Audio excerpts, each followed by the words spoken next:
Welcome to Democracy Now!, democracynow.org, The Warren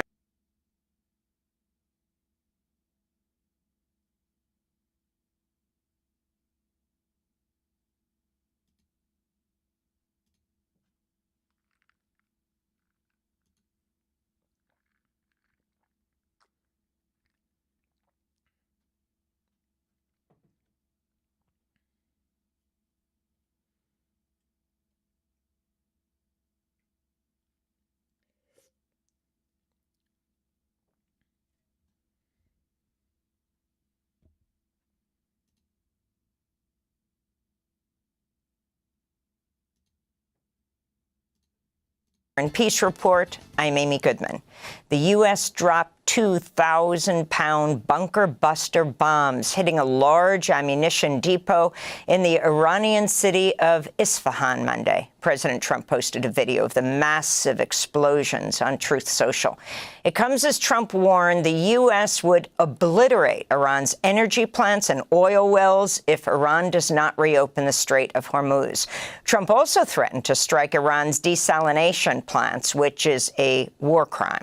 Iran said it had received U.S. ceasefire proposals via intermediaries following talks Sunday between the foreign ministers of Pakistan, Egypt, Saudi Arabia, and Turkey. The Iranian Foreign Ministry said the proposals were, quote, unrealistic, illogical, and excessive, unquote. Meanwhile, the International Monetary Fund warned Monday the U.S.-Israeli war in Iran is driving higher prices and slower growth worldwide. Here in the U.S., gas prices hit $4 a gallon for the first time since 2022. White House Press Secretary Carolyn Leavitt suggested President Trump could soon ask Arab nations to pay for the conflict. Back during the Persian Gulf War, 1990, 1991, Arab countries paid for the vast majority of the cost of the war. Kuwait, Saudi Arabia, the UAE. Who's paying for the cost of this war? Will those Arab countries step up to do just that? Well, I think it's something the president would be quite interested in calling them to do. I won't get ahead of him on that, but certainly it's an idea that I know that he has and something that I think you'll hear more from him on. Meanwhile, the New York Times reports the U.S. military debuted a new weapon called the Precision Strike Missile when it struck a sports hall and a school in southern Iran February 28th. The attack killed at least 21 people, including young girls playing volleyball, according to local officials. The Precision Strike Missile is barely out of the prototype phase, and the U.S. Army has not yet created an official entry for it in the military supply system. According to a consortium of human rights groups in Iran, nearly 1,500 Iranian civilians, at least 217 of them children, have been killed in U.S. and Israeli strikes. U.S. airstrikes have hit 20 universities and dormitories across Iran, according to Iranian state media. Videos posted March 28th and 29th showed the aftermath of an attack on the Iran University of Science and Technology in Tehran, where an entire building was reduced to rubble. A few days before, Dr. Saeed Shamgadri, a professor at the university, and two of his children were killed in a strike on their home in northern Tehran. A strike on a research institute at Isfahan University of Technology damaged several buildings and injured 4 staff members, according to Iranian state media. Other universities hit include the Faculty of Pharmacy at Shiraz University and 2 campuses at Urmia University in northeastern Iran, according to United Students, a group run by student activists. Iran has vowed to retaliate against U.S. university campuses in the region. NYU has closed its Abu Dhabi campus after Iranian leaders declared outposts of U.S. universities as, quote, legitimate targets, unquote. Iran struck a fully loaded crude oil tanker near Dubai Monday, setting the vessel on fire. Meanwhile, Turkey reported a ballistic missile launched from Iran entered Turkish airspace before being shot down by NATO air and missile defenses. It comes as Human Rights Watch released a report Monday finding Iran fired cluster munitions at Israel, calling the strikes unlawful. The cluster bombs killed at least 4 civilians, according to HRW. Israel's parliament, the Knesset, on Monday, passed a law approving the death penalty for Palestinians convicted of murdering Israelis. The law makes death by hanging the default sentence for Palestinians in the occupied West Bank convicted of killing Israelis. Prime Minister Benjamin Netanyahu came to the Knesset to cast his vote for the bill in person. Far-right National Security Minister Itamar Ben-Gvir, who spearheaded the legislation, celebrated its passage by toasting lawmakers. This is Sarit Mikhaeli of B'Tselem, an Israeli human rights group. This law violates both the laws of occupation that place severe restrictions on the ability of placing the death sentence on by the occupying power against the occupied population, but also is discriminatory because Israeli Jews who live in the occupied territories, Israeli settlers, will not face any sort of death penalty in the rare occurrence that they might actually be convicted, tried or convicted of any sort of offenses, and certainly not the killing of Palestinians. The Association for Civil Rights in Israel petitioned Israel's Supreme Court to strike down the law minutes after it passed, calling it discriminatory by design, unquote. The foreign ministers of Australia, Britain, France, Germany, and Italy had urged Israel to abandon the measure. Israel's not executed anyone since Nazi war criminal Adolf Eichmann in 1962. Hundreds of Palestinians have died in Israeli prisons due to torture and other inhumane conditions, while the United Nations condemned the killing of Palestinians by Israeli soldiers as extrajudicial executions. The Palestinian-American activist Nardine Kiswani spoke outside New York City Hall on Monday after the NYPD foiled an assassination attempt against her. A New Jersey man, Alexander Heifler, has been arrested and charged with plotting to firebomb Kiswani's home in Brooklyn. Investigators say Heifler was a member of the JDL 613 Brotherhood, a New Jersey-based group founded in 2024 that described itself as a revival of the Jewish Defense League, a pro-Israel group designated by the FBI as a terrorist organization. Democracy Now! Was at the news conference yesterday with Kiswani and her lawyers. And today I am standing here not just as an organizer, but as a mother, as a Palestinian, and as someone who was a target of a Zionist assassination plot that I have been warning has been inevitable for far too long.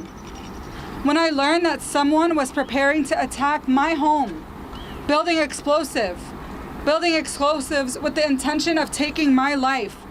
To see our interview with Nardine Kiswani yesterday on Democracy Now!, go to democracynow.org.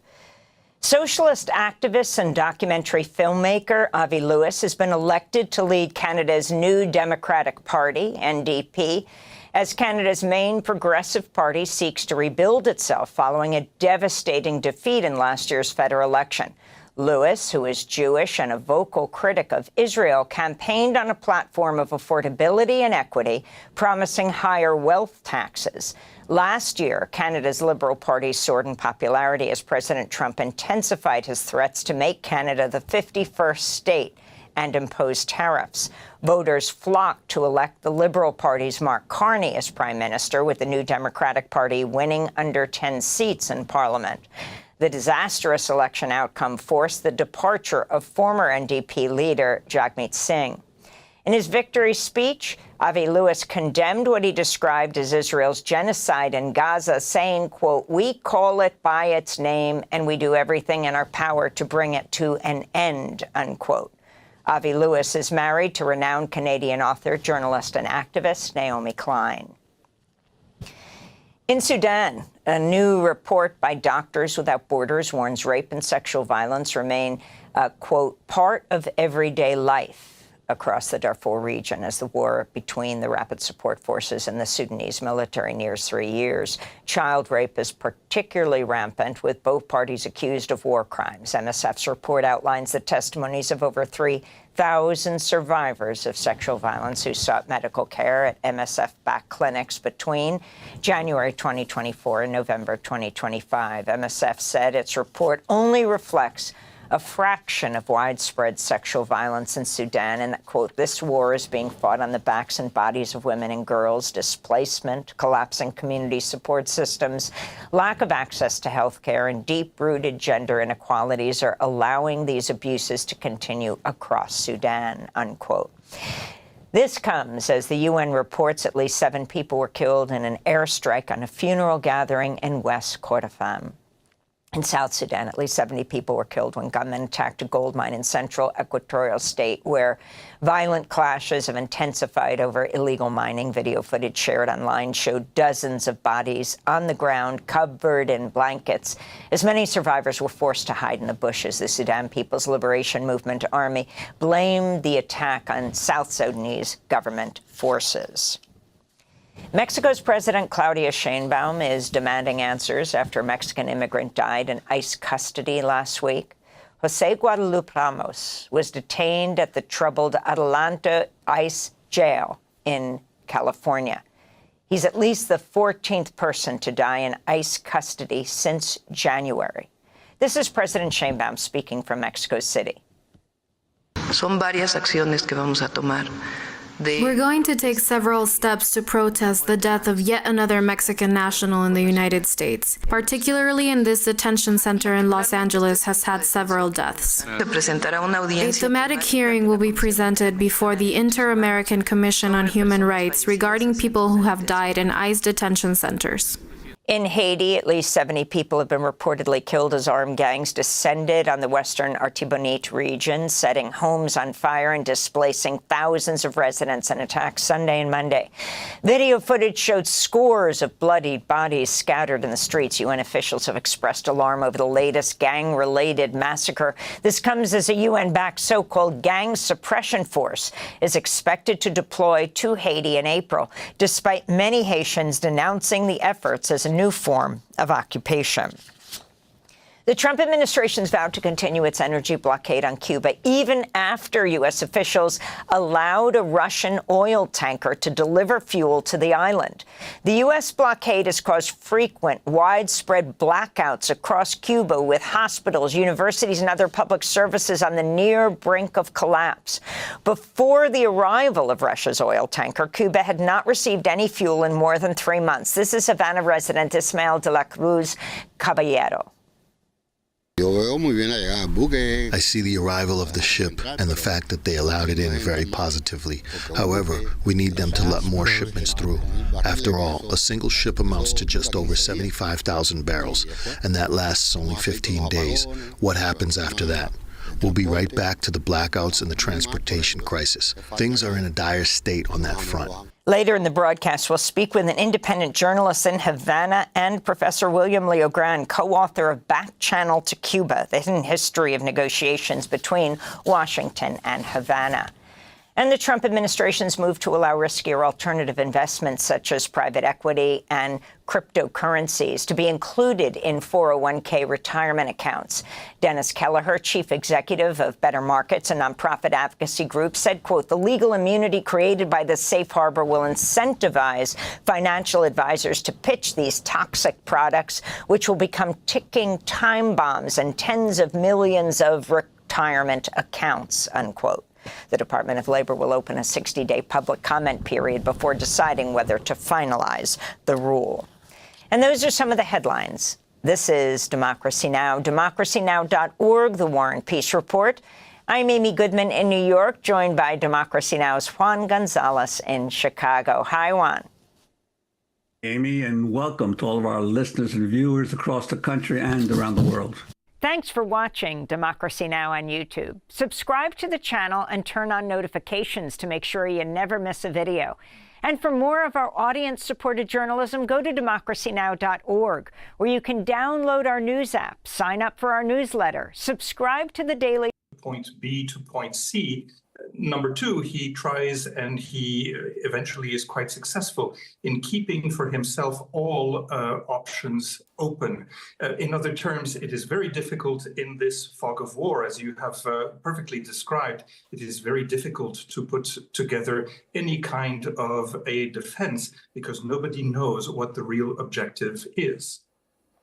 Matthew, what do you think could be a military objective for these two things, taking out the energy facilities or actually seizing the island. One, and you heard Alexander mention it could be like Venezuela, that the US actually wants the oil. But what other military objectives do you see in what he is threatening with these two contradictory threats?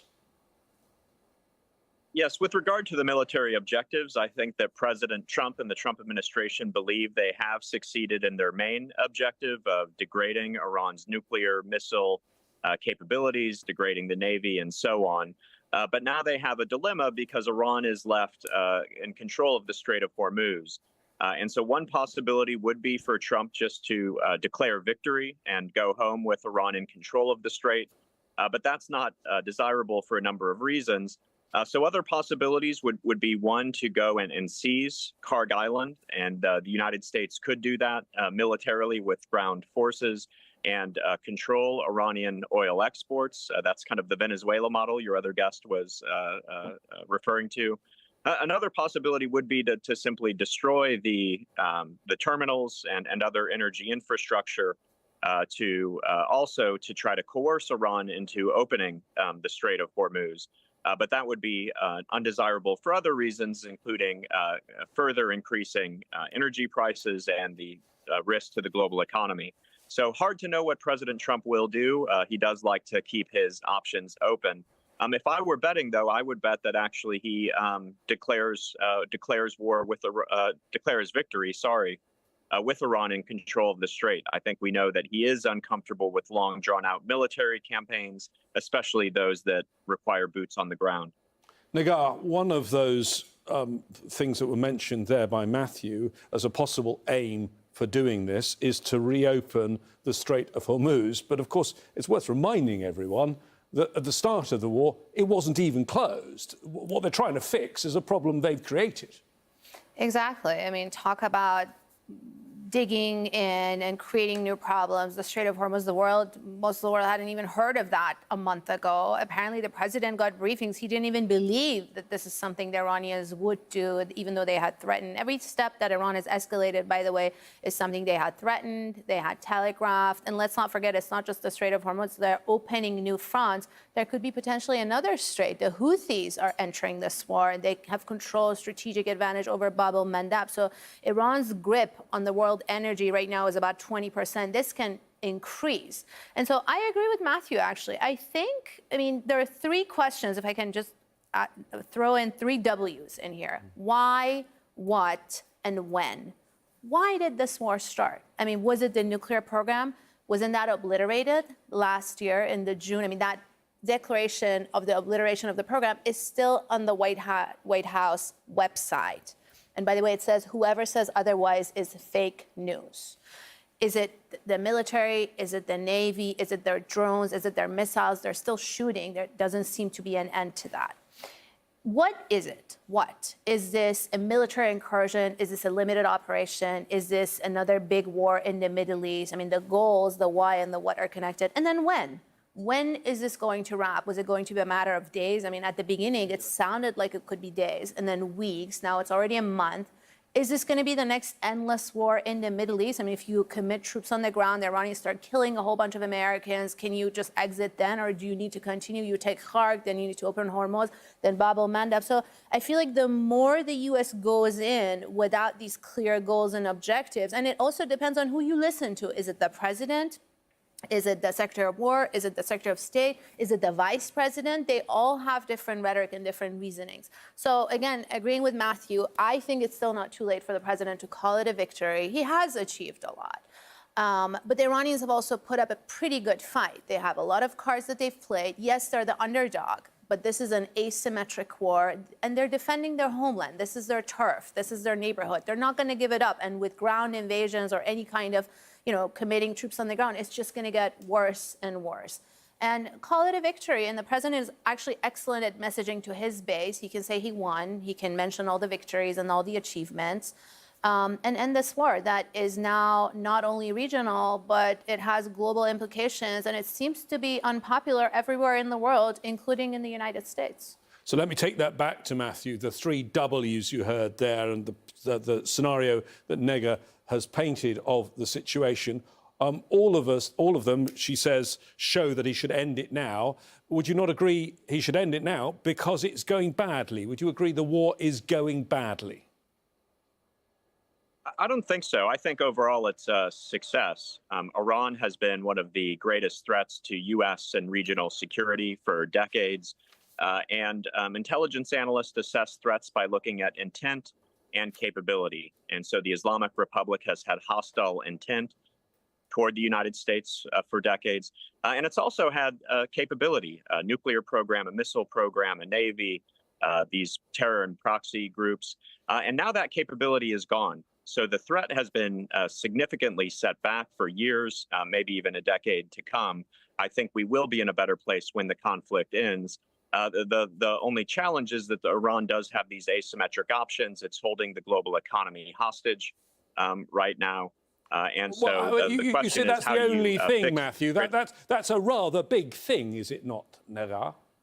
Yeah, and just to add, my point is moving ahead will make things worse. So at this point, I feel like this is the point where the president can call it a victory, and instead of making things worse and give the Iranians the opportunity to start new fires. There's a front in Lebanon, in Iraq, the Houthis. I mean, they still have more cards to play, and they're in it for the long game. They're trying to turn this into a war of attrition, and I feel like that's the place where the U.S. actually would be in a weaker spot. They can inflict a lot of pain at an initial attack because the U.S. is escalating vertically and the Iranians are escalating horizontally. So the more this goes, I think the deeper the U.S. is going to get and the newer problems will be created. Alexandra, in terms of Karg Island, coming back to that, one of the interesting things is that, yes, the Strait of Hormuz is effectively closed to most vessels, but certainly one oil exporter is doing very well.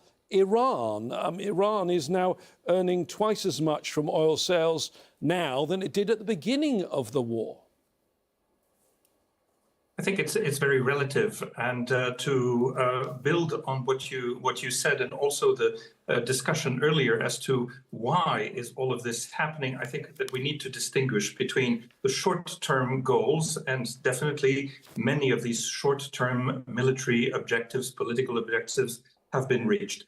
Medium term, we're talking about regime change. We're talking about a reshuffling of the power relationships in the region. This is where there is definitely more work to do. And then there is also a long-term game. And the long-term game is really aiming this operation against China. All of the oil export from Iran is not being channeled through Karg Island. It is only the one that is exported by sea. Which used to be sold 1/3 of its market value, and most of this was purchased on the cheap by China. So you mentioned before the possible destruction of these facilities, which would durably weaken Iran's economy for the decades to come, because this will not be rebuilt, repaired in a matter of days or weeks, then definitely the long-term game, the long-term strategy of the United States is to durably push back China in the Middle East. Matthew, certainly Trump is not telling us what he's going to do, and he's certainly keeping a military option open because of the forces that are now heading there and the sort of forces you would need to seize either Karg Island or some of the other islands. Tell us a little bit more about the firepower that is heading and is already in the region, and exactly how you would use that if you were going to take Karg Island. Yes. Well, the United States has already assembled a large, probably the largest military force in the region since the invasion of Iraq 20 years ago. And so the two military options, if this were just about striking energy infrastructure, the United States has the capability to do that. It would be some of the same capabilities we've seen going after missile and drone production facilities. Actually, seizing the island is much more complicated. That would require an amphibious landing on the island, putting Marines there in large enough numbers to hold the island. And actually taking the island wouldn't be the difficult part. The difficult part would be holding the island in the face of hostile Iranian actions. So we know that Iran has the coast lined with drones and missiles, so they could attack U.S. forces on the island that way. If you look at a map, it's very close to Iran's coastline. The U.S. military has been trying to bomb that coastline and degrade Iran's missile and drone capability, but it hasn't yet succeeded in eliminating everything. And so those U.S. forces on Karg Island would be vulnerable. Alexander, what do you think about the challenges of doing this? If they decided, there are various options that they could do in terms of ground that they could take, islands that they could take. But if they were to take Karg Island, it's almost 500 kilometres beyond the Strait of Hormuz. As Nagar said at the beginning, one needs to look at a map here. They've got to go through this very, very narrow strait. How challenging would that be? Okay, getting in is not the main problem. I would say that there are really two options. One is seizing this infrastructure, and then, as we heard before, the real problem is not going to be the entry part of the military operation. It's going to be holding this against repeated attacks over days, over weeks, and potentially over months. And this would then follow up into a kind of attrition warfare where the escalation is always possible because you want to silence, you want to destroy or degrade the capabilities of firing upon that island. Well, you're going to little by little find yourself engulfed into a protracted conflict. The other possibility would be denial, and definitely in the past 4 or 5 years, we have seen a lot of this doctrine being newly written for the US Marine Corps. This is called littoral warfare, and it involves small units, extremely mobile units, using a lot of drones, a lot of robots, and a lot of standoff firepower. And with this, it could be unimaginable to not only secure this particular island, but a beachhead over several hundreds of kilometers in which the important is not to hold the infrastructure or exploit this infrastructure, but really deny the Iranians the possibility of getting anywhere near those infrastructures. Nagar, if this happened, it would be crossing a line, not just an invasion, further illegality under international law, but it would mean there were ground troops on Iranian soil. One assumes that has an effect in the United States, but also in Iran, what people in Iran would think. Do you think that would be a moment for Iranians and those that are running things in Iran to lose morale, or would it be a moment that they'd be galvanized? This would be a unifying moment, because we've seen even throughout the course of this war that the war has served as a rally around the flag issue, particularly, of course, for the base of the Islamic Republic. They're out on the street rallying. They were out on the street with an outpouring of grief after the assassination of top leaders, etc. So that base has grown over the course in power, in presence, in their resolve. And the opposition, which also is pretty strong in the country, and part of that, I would say a minority, was thinking, I'm so fed up with this status quo that I just wanted to end with any circumstances, come and finish the job.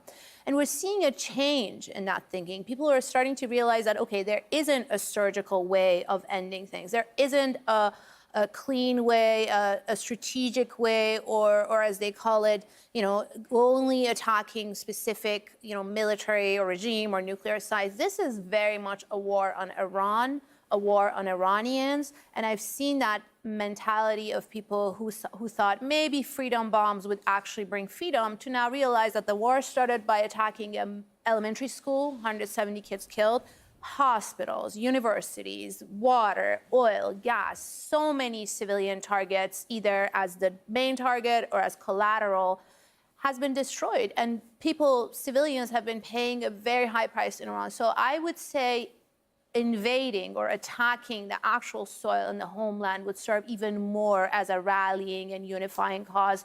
And that nationalistic feeling, yes, whatever their internal domestic problems, a lot of Iranians, this happened in the 1980s during the Iran-Iraq War when Saddam Hussein invaded Iran.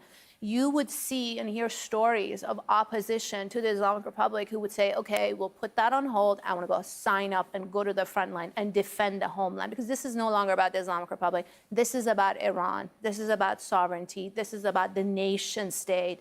And I think it would, talk about alienating a fairly pro-Western, pro-American part of the Iranian population.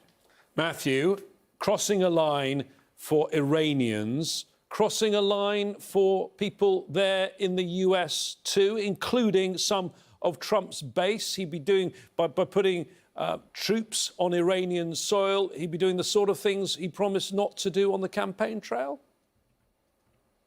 Well, just 2 points. First, I'd strongly disagree with Negar's assessment there. The United States has scrupulously followed the law of armed conflict, only targeting legitimate military sites. We're still waiting for an investigation on what happened to the girls' school, but if that was indeed a U.S. strike, that was an accident, not intentional. Oh, on the other hand, Matthew, you can continue in a moment, but the whole war is illegal, is it not? I mean, under international law, it's illegal. No, it is legal. Iran posed a threat to the United States, and the United States worked to address that threat. So it's a legal war, and the U.S. targeting is legal. And Iran is the one intentionally holding hostage the global economy, intentionally targeting civilian targets. So there is a good actor here and a bad actor here. The Islamic Republic of Iran is evil. On the president's base, they'll support anything he does. Latest polls I've seen show that 94% of MAGA Republicans support the president's war effort. That said, I do think he's going to be reluctant to introduce ground forces. So, Alexandre, in terms, if this were to happen, and we really don't know with this president which way he's going to go, but he certainly has the military tools to do it. You said holding this island or any other island he took would be the challenge. Could it turn into a quagmire? Okay, my sincere hope is that it will not go in this direction, of course.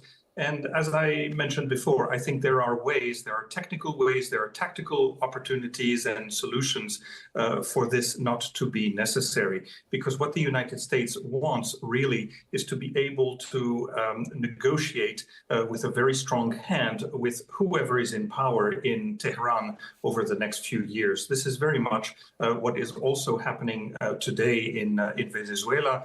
Unfortunately, where I think there is a risk for this American adventure in the Middle East is the fact that there was really a window of opportunity among the local population in Iran. There was massive information operation. This was very successful to turn the public opinion in favor of these strikes and in favor of regime change. And I think, unfortunately, time has spent, information has been very contradictory, and now I think a military operation or the continuation of this operation, the extension of this military operation with troops on the ground, all of this is not going to be successful in turning the population. On the contrary. Alexandre, let me get Negar in there. Alexandre suggesting there that this is, he hopes, pressure in order to help diplomacy. Is that how you see it? I mean, just to add a point here, the school was attacked twice, not collateral. The school was attacked twice at the beginning of the war, before Iran started retaliating. This was a target that they had months, if not years, to prepare. It was tomahawks, and it was a U.S. attack. The UN has condemned it, and Human Rights Watch has said that this should be investigated as a war crime. So, this is already established. As far as diplomacy, I agree with Alexander. We haven't seen any form of rioting or uprising or regime change, which I think is natural. When your homeland is being attacked, there is a lot of opposition and discontent in Iran against the status quo, political, economic, social grievances. And we see protests after protests, but not when you're bombing people's homes, not when you're bombing people's cities, not when hospitals and schools and others have been either targeted or have been destroyed, universities. So that formula didn't work. It was pushed out by the Israelis last year during the June war. It didn't work. And it was pushed out this year. Again, it didn't work. So I think diplomacy is really the only way out.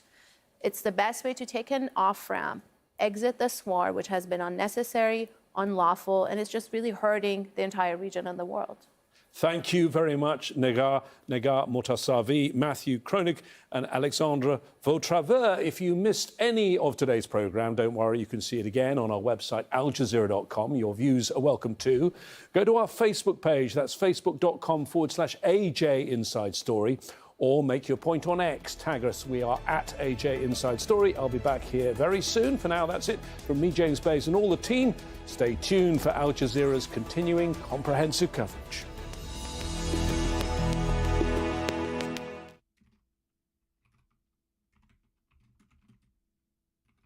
That would precipitate an attack against American forces. To prevent Iran from getting nukes. There is no coherent strategy, and you can see that's reflected in the media coverage. Many American media see it like a video game. From the graphics on the screen to who they speak to, war for them is big business. We saw this exact same pattern happen in Gaza, the same lazy, flattened reporting that we saw in Gaza when it comes to the war on Iran. The Listening Post decodes the media on Al Jazeera.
Hello, I'm Sami Zaidan. This is the News Hour live from Doha. Coming up in the next 60 minutes, Iran's foreign minister confirms to Al Jazeera messages have been exchanged with the US, either directly or through friends in the region. But Abbas Araghchi says that does not mean Iran is in negotiations with Washington. But if Iran is wise, they will cut a deal. Negotiating under fire, Defense Secretary Pete Hegseth says the U.S. prefers a deal with Iran, but also warns the coming days of the war will be decisive. Iran carries out more retaliatory attacks on Israel. At least 9 people have been injured in Tel Aviv. The sooner we get to the negotiation table, the better it is for all the peoples of the region. Anyway, CNN lets you respond to Tapper on their station. Is that not happening at all? No. I mean, maybe. I think if CNN, if the CNN, like I know CNN producers would love to do that. It's just Jake Tapper will never do that. You know what I mean? But it would be great content if Jake Tapper was to have me on. If he were to have me on a show to discuss in person, that would be banger after banger. I mean, he would like yell at me. He could like choose all the worst quotes of all time and just like try to cook me, and then I could defend those quotes. And you know, I think it'd be great. Anyway, did you see that Content King game made you an Israel supporter? Wait, what? Gross. Well, I mean, maybe Wait, actually, maybe that's a good thing. Maybe they won't yell at me any longer if people think I'm an Israel supporter. So that's cool. Is satire? This is why gaming is bad. Did you react to Philly D's vid on you? I did. I was also appearing in Philly D's vid on me. So, you know. Anyway, does anyone know the webcam Hassan is using? You think I'm using a webcam, dude? What are you, crazy? Here's the thing about Former Clinton voter on Hassan Piker. Can you please comment on Jaden Ivey and random right-wing Christians jumping in to defend him? I don't know what that is. But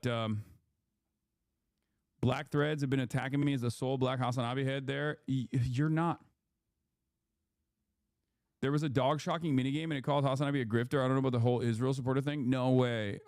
Another sweaty game developer that like probably is an Asmongold fan is calling me a grifter and claims I shocked my dog. That's a shocking revelation. Oh no. What will I do? What should we do, guys? Should we throw a party? What should we do? There it is. The dog herself, too. The doggo herself. Drama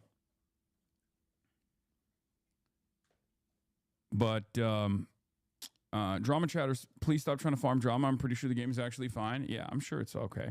But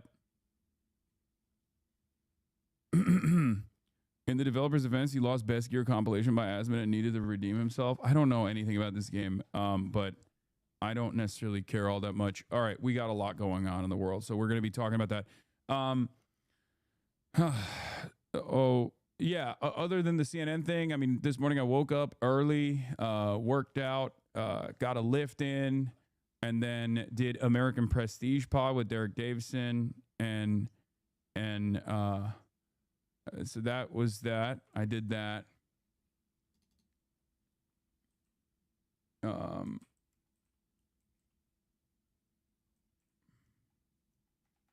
I did do that.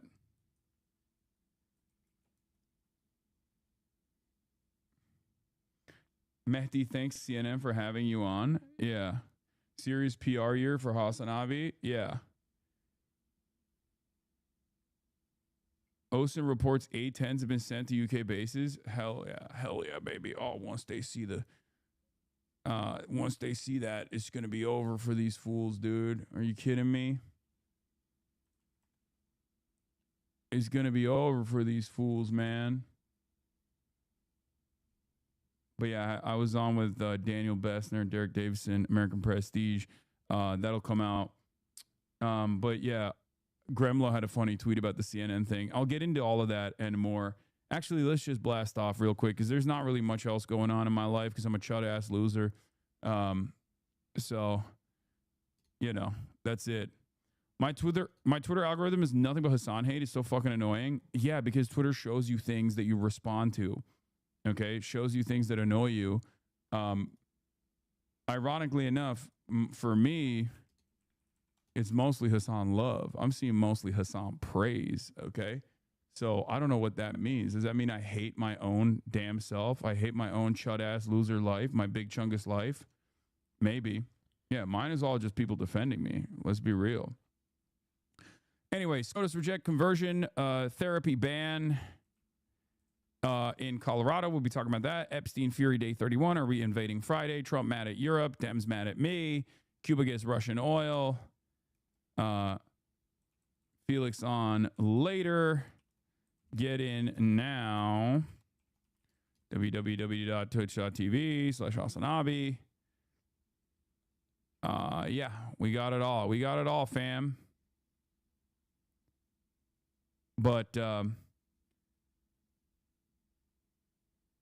yeah, hey, Son, I just had a question, wanted to answer. You know, opinion guy like Valery Legasov, who the Soviets viewed as a traitor for putting out his tapes. I only ask because I've heard you at least have positive thoughts on Stalin. I haven't found anything in your feelings on Gorbachev and wanted to know your opinion on shortcomings of USSR during Chernobyl.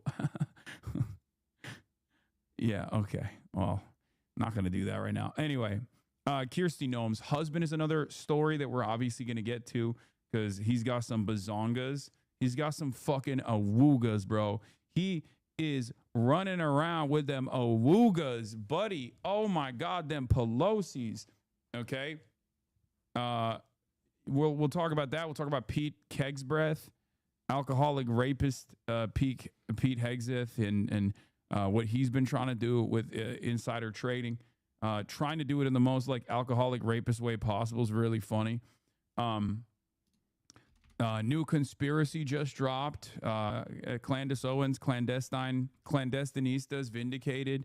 The bullet that killed Charlie Kirk doesn't fit the gun. That's what people are saying.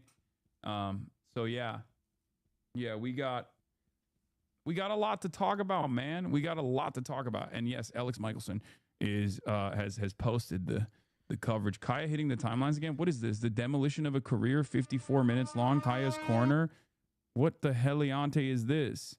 This is just the Ethan Klein video. I mean, you can go watch it on your own, but we got a lot going on. I don't think I'm gonna be watching an Ethan Klein video. No disrespect to Kaya's corner. That seems awesome. But maybe today might not be the day to do that. But all right. So we got a lot to talk about. We got a lot to cover. All right. We're going to get right into it. First of all, thank you for the playlist, Amacius. Will you do an event with Shoykot at the Bay Area? He needs it. I know I will. I will do something with Shoykot. The problem is like my Bay Area activities are fairly limited.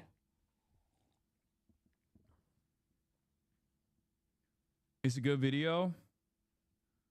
Okay, well, before we get to the situation monitoring, let's start with two things. Number one, as you guys know, yesterday I was endlessly slandered by Jake Tapper, my number one op at CNN.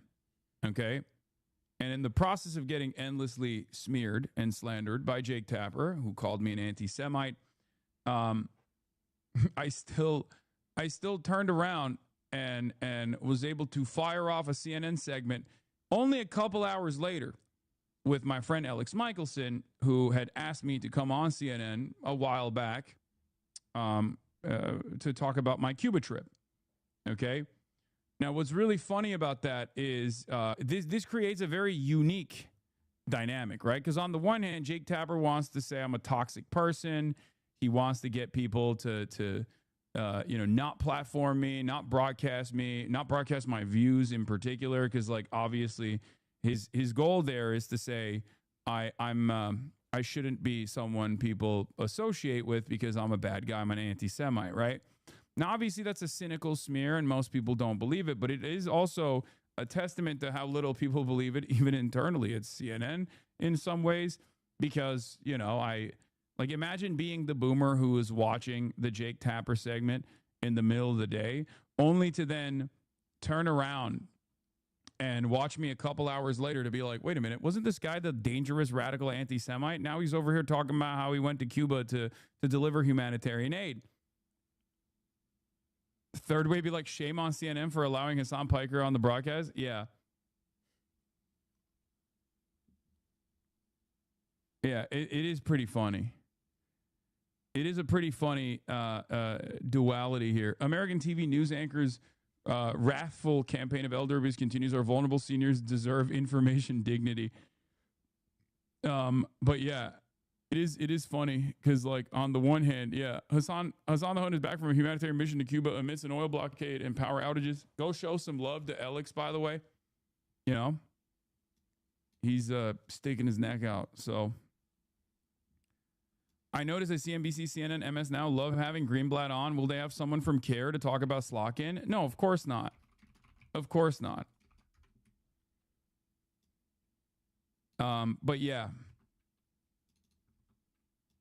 Why is CNN in LA now? CNN has a LA station too, obviously, and they're broadcasting out of the LA office right now. Like Jake Tapper's literally in my backyard. Like he was in that building that I was in earlier in the day.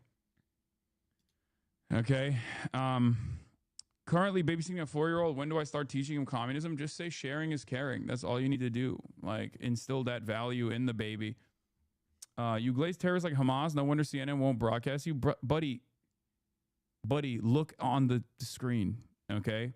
I know you got so horny and so angry to say that, but like, look at the screen in front of you. Like, this is literally the segment that I'm covering currently is the segment that I did on CNN, which, you know, there was some funny thoughts on this, obviously.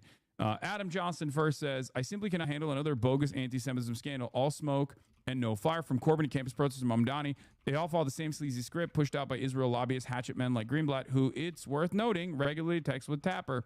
Last July, I broke down the script with respect to Mamdani. The one targeting Piker is similar. Here's the basic playbook for anyone interested. TLDR, it's manufacturing smoke, fanning the smoke, and then hoping no one notices the total lack of actual fire. And let us not forget that the totally fake anti-Semitism scandal Jake Tapper and Dana Bash ginned up targeting Rashida Tlaib in September 2024 that was premised on a complete lie that Bash and Tapper vaguely walked back without apology or any accountability. Note, too, that in the first 2 years of genocide from October 2023 until the October 2025 ceasefire, Tapper did not feature a single Palestinian guest on his Sunday morning show, CNN State of the Union. He also ignored Gaza entirely during the height of the famine from March to July 2025. Okay, but what has Hassan said about 9/11? Nothing worse than what Bill Maher has said about 9/11. Next question. Anyway, so Israel sending Gottheimer after you now? Yeah, I mean, I hate Josh Gottheimer. You guys know this. And the other one will be Moskowitz, which is great. Come on, send Moskowitz after me too, because I'm working to unseat Moskowitz anyway. Gottheimer, I think, is in a more protected situation, of course. But where's Richie Torres? The streets are asking, where is Richie Torres?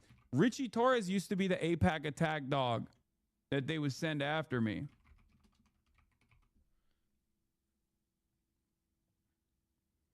Yeah, the primary... Using another bigot to defend a bigot does not help you move past what Piker said. By the way, I'm bigoted towards what? Like the Twin Towers? The fuck does that even mean? I'm bigoted. Like, it's so funny. It's so funny to just be like, oh, dude, you're a bigot. Like, you said America deserved 9/11. You're bigoted towards America? American imperialism? Like, what the fuck is the bigotry here?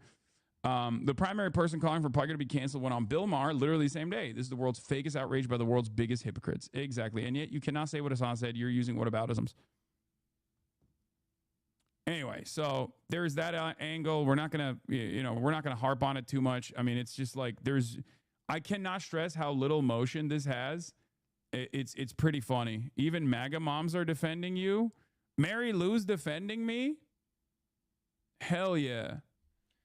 We're building a coalition here. Bob, on the other hand, probably is like, we should send him to Guantanamo Bay. I heard his ass went down to Cuba. We should send his ass to Guantanamo Bay.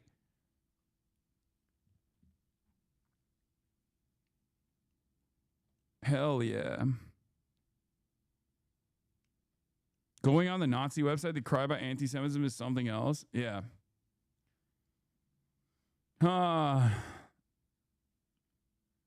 Anyway, but where was I? So the Jake Tapper stuff is funny, but what's even funnier, once again, is Gremlo says, imagine being a CNN watcher and seeing Jake Tapper go on an 8-minute pearl-clutching segment with two insane Zionists crying about Hassan the Hun, and then an hour later you see this piece on the same guy doing an aid mission. Really undercuts the whole he's a terrorist line of argument. Exactly. It's like so insincere.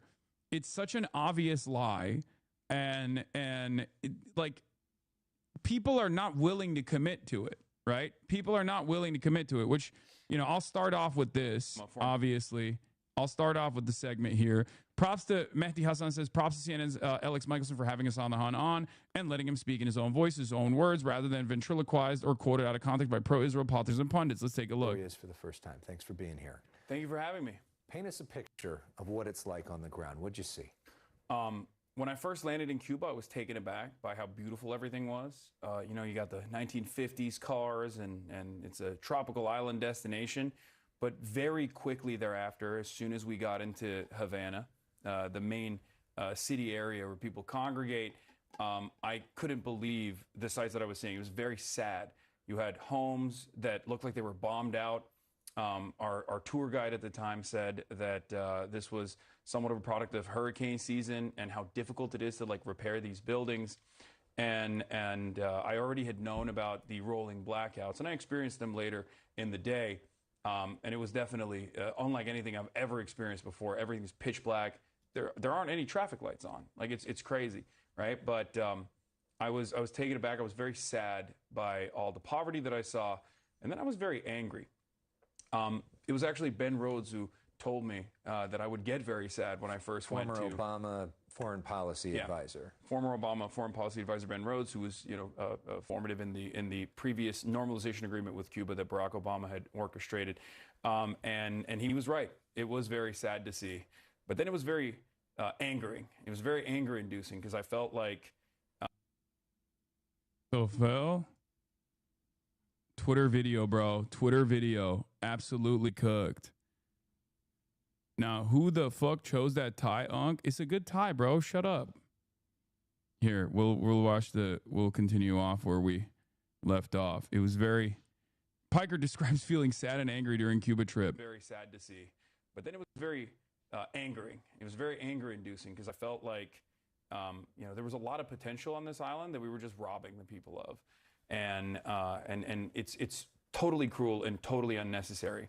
And it was part of the reason why I went to Cuba, because I've heard a lot about Cuban organizing, the Cuban government.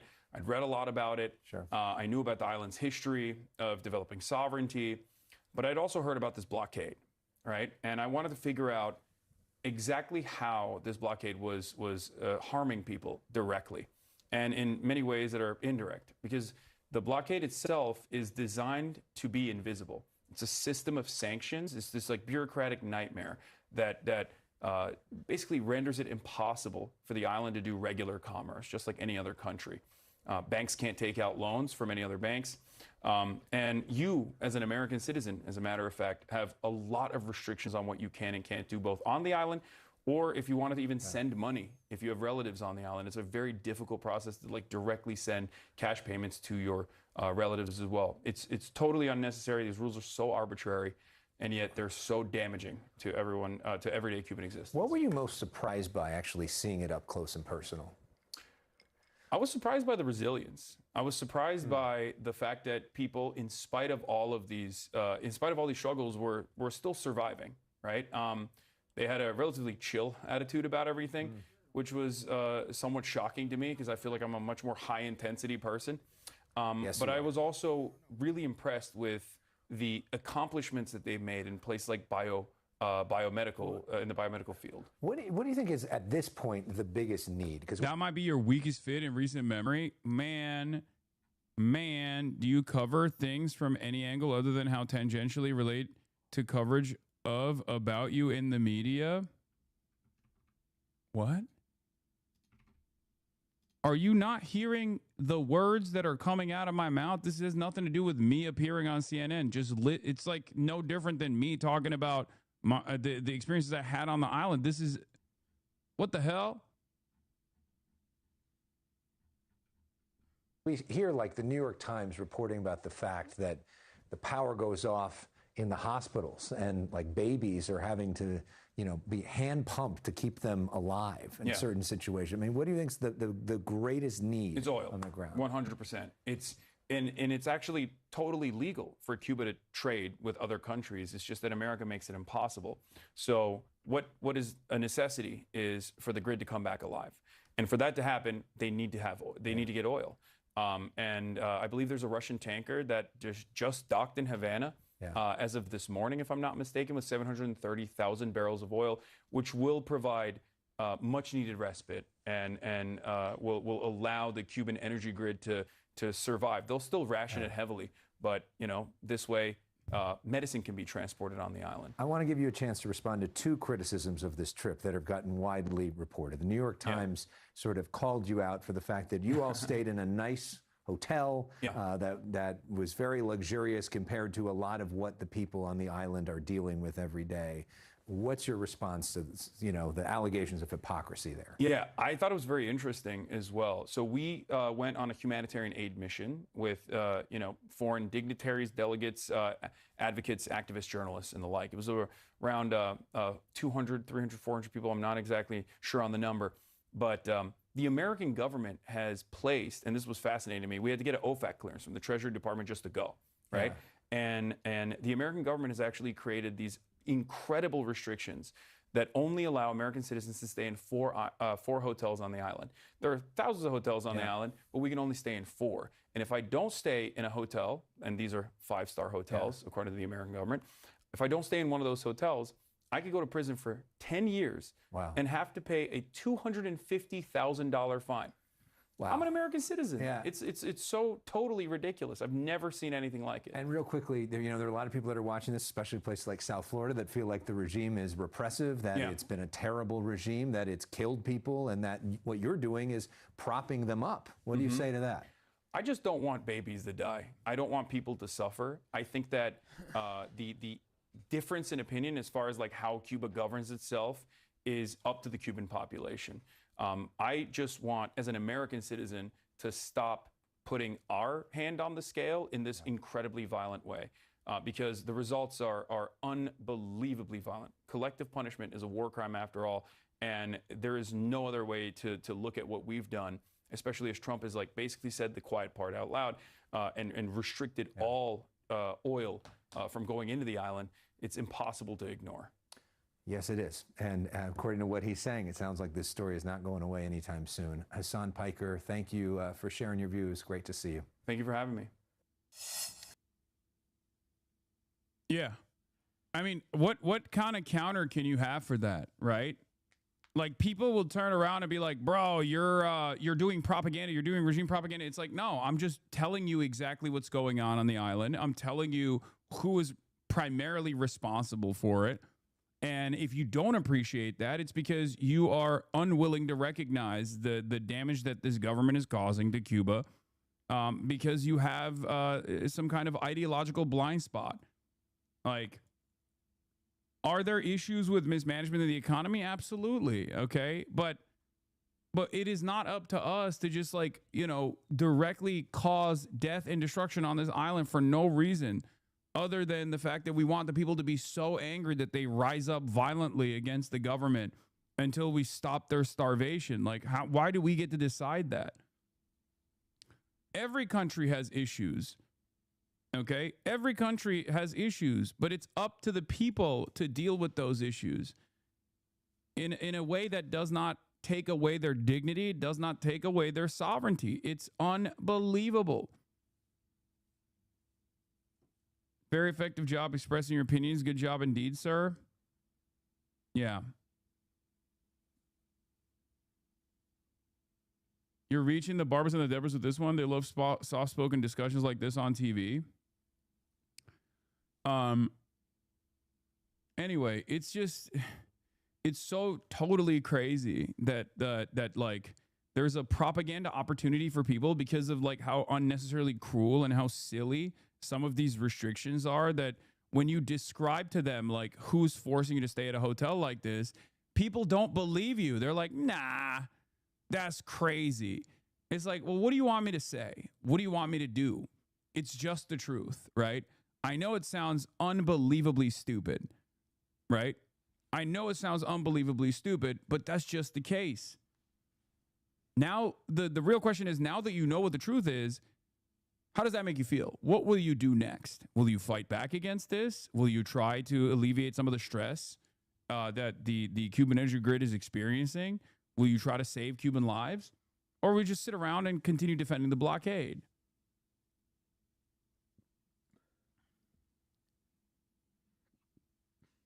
Anyway, you can't get to control of government when you can't even vote in their elections. It's ridiculous that the U.S. thinks they rule the world. Yeah. Hi, Hassan. Asman's real viewer here. I hate those who bend the knee to evil people. I'm curious to hear your opinion. I have a question. What makes you think that the left doesn't secretly support Israel just the same? The left? I mean, do you think I secretly support Israel? I mean, if I was secretly supporting Israel, do you think they'd be fucking coming after me this hard? I don't know if you've been paying attention, but anyway, there's also one other update on the Cuba stuff, obviously. Ostenox cooked so freaking hard. The first round of our Cuba mini doc was not this good. And the reason why it's taken a long time for us to release the mini doc is because we patched it together, but it wasn't like good enough. And I wanted to go back and, you know, give editing notes and like, and put together something that's like very cool for you guys to appreciate, that you can share with other people, like a standalone property, a standalone mini doc. And Ostenox's editing is so spectacular. And here is the intro is so good that I was like, bro, I have to show you, like, I have to leak this, you know? Right now, as we speak, there are 11 million people living 90 miles off the coastline of the United States of America in a Caribbean island nation known as Cuba, experiencing a severe crisis. Everyday life is being brought to a screeching halt. There are nationwide blackouts caused by a total collapse of the country's electrical grid. There's a shortage of food and medicine. They can't pump drinking water. Cuba has been starved of the most important resource to make modern life work: oil. For over 60 years, the United States has maintained a trade embargo against Cuba. Under the embargo, it's nearly impossible for foreign companies to invest and do business in Cuba while trading with the United States. For years, I've wanted to visit Cuba. I wanted to learn about the problems caused by the embargo. I wanted to see a socialist society in person. This month, I took the opportunity to go as a part of a humanitarian mission to bring aid that my government won't. I'd be accompanying Progressive International alongside hundreds of others from around the world. Activists, journalists, artists, and politicians will be coming to the island by boat and plane to deliver over 40 tons of necessary supplies, food, medicine, and medical equipment. Our first stop is Miami, Florida.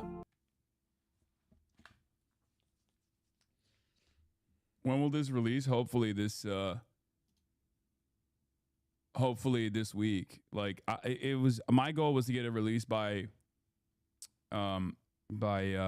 today actually, but it's obviously not going to happen.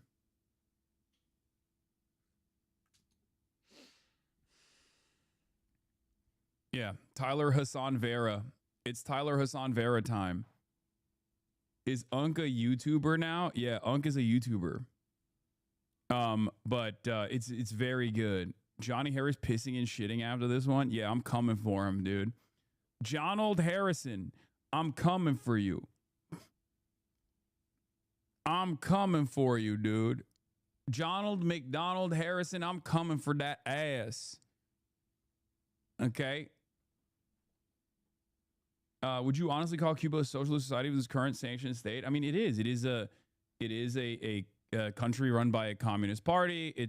There's definitely I would go so far as to say like an orthodox understanding of economic organization on the island, and then there's been some reforms. There's been some reforms in the economy. There's been some liberalization, some marketization that has taken place. However, and you'll see, I will, after this, I'll release my interview that I did with Cosio as well. After first we released a mini doc, and then, I have almost like a 2-hour interview that I did with the foreign vice minister. And like one of the things that he was explaining to me was the fact that while internally there's a lot of there's differences in opinion within the party structure. People want reform. Some people are responsive to those demands. But the blockade system makes it virtually impossible for them to adequately apply this stuff, like adequately engage in any sort of economic reform whatsoever, because the American government has tried to, at every step, rip apart Cuban sovereignty. Like even the hotel system, right? Like America currently allows oil to enter the island in 2 different places. One is Guantanamo Bay, so that they can keep operating their torture facility. There's a McDonald's on there. That's like literally a part of Cuba, right? But it's America's own torture facility on there, and they have all the fucking energy. They have the nicest cars, the newest vehicles, everything. Life goes on as though nothing is going on at all. And that's like not that far away from Havana, right? It's unbelievable. But then also, the other place where America allows oil to enter the country is for private facilities. So hotels, like the ones that we stayed in, have sufficient gas so they can continue operating. So they're on the one hand starving the hospitals, starving the transportation, and therefore ruining the distribution of medicine to the island. But on the other hand, the hotel lights stay on. So they're tilting the scales in favor of like private businesses in an effort to like, in this very ham-fisted way, in an effort to like elevate private businesses and keep them alive while directly causing tremendous suffering for regular Cuban society, ordinary Cubans. It's really messed up. It's just so cruel. I don't know. I don't know how to explain it other than there's like unbelievable cruelty. It's like maximum cruelty. Yeah. I think if you did a sit-down edited structure vids like this once a month, it would do super well and allow you to expand your reach since they would be easily shareable. Sure. Yeah. I think so too.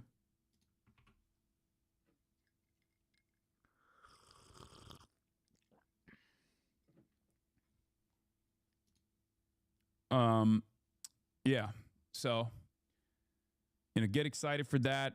Mary Lou is not having any Hassan slander. We'll talk about that. And then we'll get into situation monitoring ASAP. Okay. Those are the last two things I'm going to look at, in spite of all of the attacks. We got some defenders, even on the MAGA side. Always do. Mom, do you have ditties? I have one funny one and two serious ones. Okay. I'm just making sure that Mr. Piker didn't get any broken bones. I saw that he traveled to Cuba with his communist group, his pink friends, the pink code friends, and people coming back from Cuba. A lot of people traveling there, they're getting break bone fever. And that's for real. It's like what is a break bone fever? What? Mosquitoes that bite you and then you get this very bad disease. I'm just making sure that our friend Mr. Piker is okay. My husband loves his hat that you gave him, and I've been hooking up every day to stream to see if maybe you forgot my address.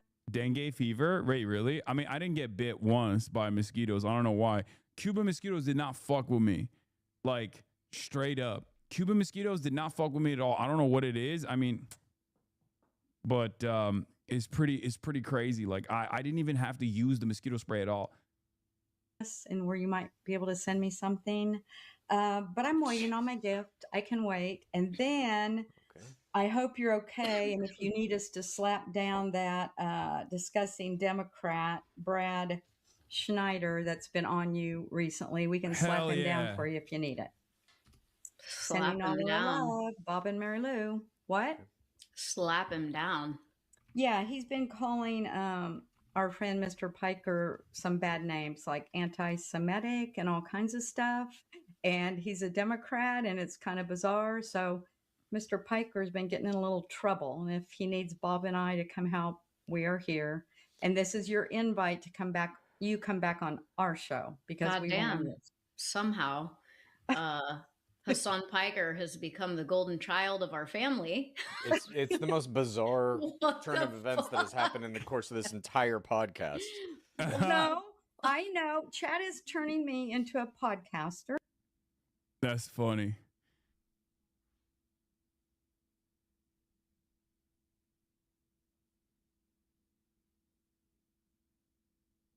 And then what is this? Hassan Piker that we have to be very careful about because we have already seen this show, and if you are not as old as me, you might not realize it. I'm almost 40. I worked in politics for a while. You're almost I studied 40. it, How is that possible? and You I've look been like you're 20.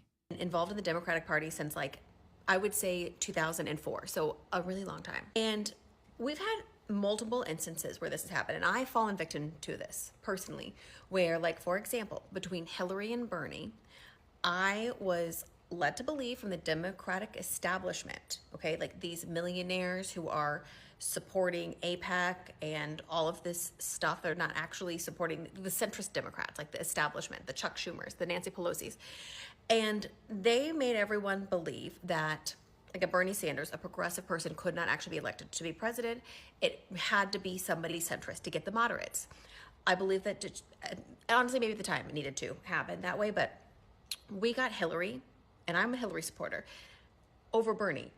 Everyone I know preferred Bernie's policies, but so many of my friends were in my camp of I'm pro-Hillary. Bro, I'm telling you right now, this is a very commonplace experience. Stop saying ew, dumbasses. Shut up. This is an incredibly commonplace experience amongst like a lot of educated, relatively well-off white women that went from, as lifelong Democrats, went from being pro-Hillary Clinton in 2016 and thinking like, oh my God, Bernie is this reactionary force, or Bernie is this like misogynistic force and his fans are bad. And he's wrong for the country, wrong direction in the country, to basically recognizing that Bernie Sanders was right and the politics that he represents was totally what was necessary to not only defeat Donald Trump, but also to bring about much needed changes in this country.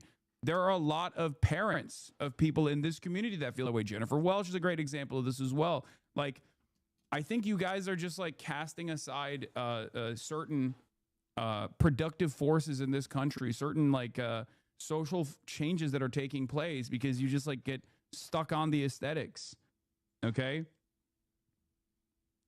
Hillary, mostly just because we thought she had more electability. And now we have Hassan Piker coming out and like calling this out, and we're seeing this war of like the Democratic establishment towards him, and that can't happen. We cannot let that happen. Because at the end of the day, these centrist candidates don't do what we need. We need somebody actually progressive, like a Bernie, like a Mamdani, to actually move the needle. And we have to stop letting the Democratic establishment, the Chuck Schumers and Nancy Pelosi's, these old billionaires and millionaires dictate it. Like, we have to get away from that as Democrats, and we can't let this like break us up before the midterm, and especially not as we're starting to gear up for 2028. Here's the thing about his. Yeah, it's just like, it's so obvious that there are a lot of forces in the party that straight up, there are a lot of forces in the party that don't want to make the necessary changes. Like, they're very resistant to the necessary changes that need to be made, right? About social progress, economic progress, and perhaps most significantly, because it's a 90-10 issue, especially for the base, Israel, like our relationship with Israel. And people say a lot. And it's crazy that that the Democrats are spending a good deal of time. They're spending a good deal of time and effort attacking that need, like someone who's responsive to the needs of the base, someone who's responsive to the demands of the base. And they're doing so in this like organized manner in a way that they don't do towards, in a way that they don't actually have the same level of smoke for like Republicans. It's this weird mealy-mouthed like response that they have for MAGA voters and Republican voters, where they're like, we got to expand the tent to those guys. And we all know those guys are a cult. There are a lot of voters out there who you can win over, a lot of independents who you can win over through a comprehensive agenda that people can associate with policy prescriptions that seek to address all of the economic pressures that everyday Americans, ordinary Americans experience, right? And instead of doing that, they're like, no, we got to get these MAGA cultists on board. And how do we get them on board? By being more moderate on social issues, leaning to the right on social issues. Well, that fucking fails every single time. So you're basically just saying like you want the Democrats to consistently lose to the Republicans because you don't care if the Republicans win. You might act like you care. You might act like it hurts you. It hurts your feelings or whatever. But like you clearly don't care, right? And I don't think people are putting up with this. Like, they're seeing the attack ads. They're seeing the organized initiatives. And they're thinking to themselves, like, people that don't even know me, I think, are encountering this information and going, this doesn't make any fucking sense. Why? I don't know about this guy. Why do I have to care about this guy? It seems like he embodies some of the ideals that I have as far as, like, his opinion on Israel. And I've heard for the last 2.5 years over and over again, people who have the same feelings that I do about Israel are consistently getting smeared as anti-Semites. It's ridiculous. Also, what is this? Male voters ahead of 2028. Diving headfirst into the manosphere to woo male voters ahead of 2028. But they'll have to compete with the digital bro world's new rising star, far-left activist Hassan Piker. And what I really want is whether it's social media influencers on Twitch and YouTube like Hassan Piker or other kind of promoters of hate.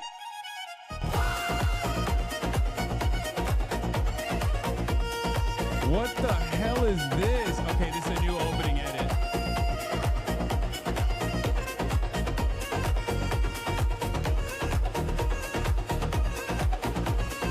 What the hell is this, bro? What is that? Stop!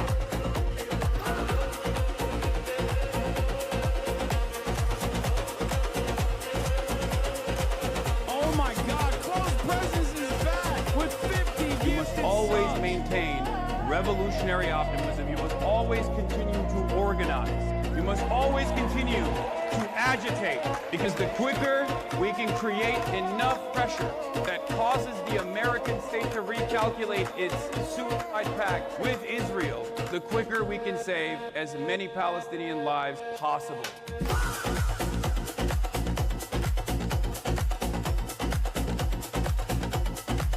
Who made this, bro? This is a crazy. All right, new intro unlocked. New intro unlocked. New intro unlocked. New intro unlocked. It's not so easy being a streamer, is it?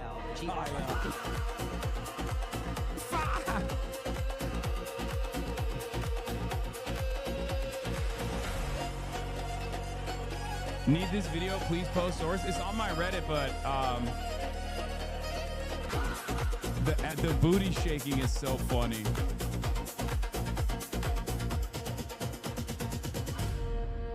None of us are free unless all of us are free. You need to do Okay Buddy more. This is fire. This is actually fire. Holy shit. For the love of God, Hassan, please use it to open the stream. Why is this 50% politics, 50% twerk? Yeah. I mean, that's like a healthy balance. Okay, that's a healthy balance of exactly what goes on here. Anyway, we got to put this on. We have to upload this instantly onto YouTube so I can use this as an intro. For sure. All right, but on that note, all right, this is the last video I'm gonna show you, and then we're gonna get to Situation Monitor. We're gonna get to Iran. A lot of things about Hassan. Oh, he's mean. He's egotistical. Oh, he's not left enough. He's basically a liberal. He doesn't go out enough. He doesn't organize enough. Well, let me tell you, the Democratic Party, mainstream media, they think he does too much. Hassan Piker has reached a level of prominence where establishment Democrats, the mainstream media, are writing hit pieces on him. Charlie Twerk for your sins. Thank you for the 10 gifted subs. Jesus Christ, what a name. To sway other Democrats away from his opinion. As of 2025 and 2026, Hassan Piker has met with several Democratic Party candidates, left-wing candidates of course, who have went on to win their primary and then their general election, or lost their primary to an establishment Democrat by maybe like a 3% margin. And by the time those people run again and build their portfolio, they will likely win by the next term. Hassan, you completely skimmed over the attack on trans people today, like conversion torture, man. Yeah, famously, even though it's the first subject that's on my title, I'm not going to be talking about it. It's not like Hassan is going to have any sway on Dog, any... we're not even an hour in. Like, we're not even an hour in. Read the title. Read the title. I'm going to go through the topics piece by piece as I do every single day. Are you okay? It's the first subject on the title. Hello? Federal policy, but having the ears of up-and-coming politicians that might make or break, votes on certain bills in the future, that's big. And that's what the Democratic Party is afraid of. And these smear campaigns against Hassan are never going to work because the Democratic Party, even under Trump, is still extremely unpopular. They have no backbone. They have no beliefs. They've sold out to corporate interest. Yeah. All right. I know you read it. Read what? Since you've gone super brand new and switched up on your day ones, does that mean no more gaming ever again? Yes. All right, let's get started. Breaking. Trump issues new ultimatum to Europe. He's trying a new method. Okay, it's day 31 of Operation Epic Fortnite Fail, Operation Epstein's Fury, Operation Epic Fail, whatever you want to call it. And Donald Trump is going through the phases of tacoing and then turning around and saying, no, we're going to pummel them even harder. We're going to send troops there. We're going to, you know, we've won the war. We haven't won yet, but we're going to win it any day now. Strait of Hormuz is open for business as long as someone is like brave enough to try it. Okay, maybe it's not open, but also fuck you. Now, the new meta for Trump is to pout like a little baby. First, if you recall in the beginning of the decapitation strike that they engaged in this war of choice, Donald Trump had said, I don't even want the UK to send any of their assets because fuck the UK, they're bitch made, all this stuff, right? We don't even need them. That was his attitude, right? Well, you know, it's been 31 days. No visible accomplishments have taken place. America's not winning the war, even though Americans think that America is winning the war because we're some of the most propagandized people on the planet. So, you know, Donald Trump has decided he's going to try a new technique, which is I'm just going to withdraw. I'm going to retreat and the Strait of Hormuz will be closed and you'll see what it's like when I'm gone. Like he's doing the world is ending. Anybody want to tell me they fuck with me right before the world ends? Like he's doing that type of shit where he's like, oh, I bet you'll be sad when I'm dead. And I don't think he wants to see the actual results of that, right? Like no one want me. Who want me? Who want me? Anyway. Trey Yinks, he is live in Israel with the very latest. Trey, good morning.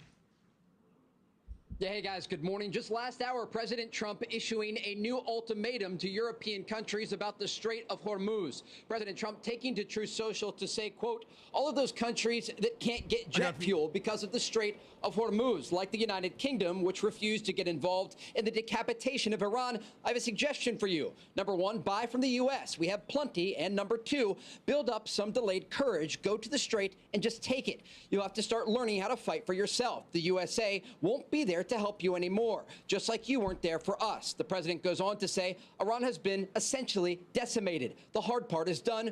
Go get your own oil. Now, overnight, the United States hit an Iranian ammunition depot, reportedly with 2,000-pound bunker buster bombs. That, according to the Wall Street Journal. The president released some video on Truth Social overnight showing the massive amount of destruction outside the city of Isfahan. While the U.S. and Israel are ramping up pressure on the Islamic Republic, President Trump is still offering Iran a chance at a diplomatic solution. Iran has continued its ballistic missile attacks against Israel with 2 waves targeting central Israel last night and another 2 cluster munitions strikes this morning against Tel Aviv. With a focus on Iran, Israel has expanded ground operations against Hezbollah in southern Lebanon. The military says dozens of militants were killed there in recent days.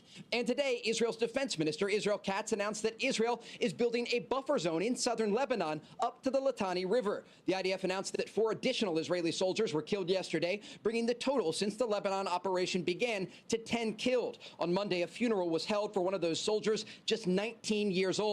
Now the region waiting to see what will be said at this briefing at the Pentagon, as once again, President Trump is offering the Iranian regime diplomacy. If they do not take his offer, officials say this war will escalate. Guys? So, Trey, we saw the attack on the Gulf states and on Israel. But can you compare the number of attacks now as opposed to 1 week ago, 2 weeks ago, 3 weeks ago?